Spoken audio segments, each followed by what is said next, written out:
Hello everyone, আজকে নিয়ে এসেছি বাড়িতে বিরিয়ানি মশলা বানানোর একটা ছোট্ট ভিডিও।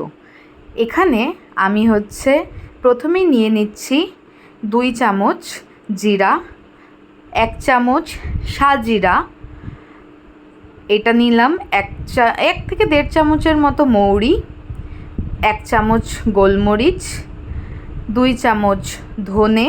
এগুলো সব গোটা মশলা আমি নিয়েছি।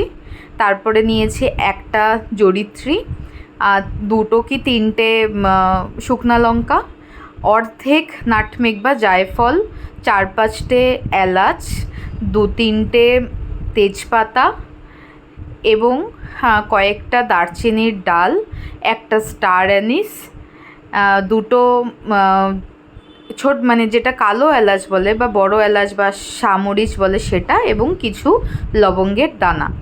এইগুলো দিয়ে আমি বানিয়ে নেব আজকের বিরিয়ানি মশলা। তো প্রথমেই কড়াই গরম হতে দিয়ে দিয়েছি। কড়াইটা একটু গরম হলে শুকনো খোলায় এটা কিন্তু সুন্দর করে ভেজে নিতে হবে। একটু ভালো করে রোস্ট করতে হবে যেন এর সমস্ত ফ্লেভারগুলো, স্মেলসগুলো খুব ভালো করে বেরিয়ে আসে। মোটামুটি 1.5 থেকে 2 মিনিট হালকা আছে এগুলো ভালো করে সবসময় কন্টিনিউয়াসলি নাড়াতে হবে, স্টির করতে হবে। তো এইভাবে কিন্তু এই মিক্সচারটা রেডি করে নিতে হবে।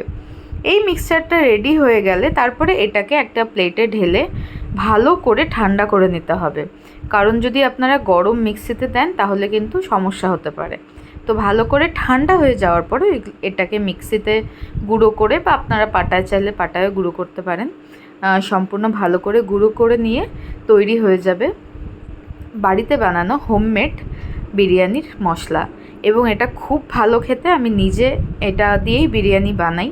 তো আপনারা অবশ্যই একবার ট্রাই করতে পারেন। Thank you.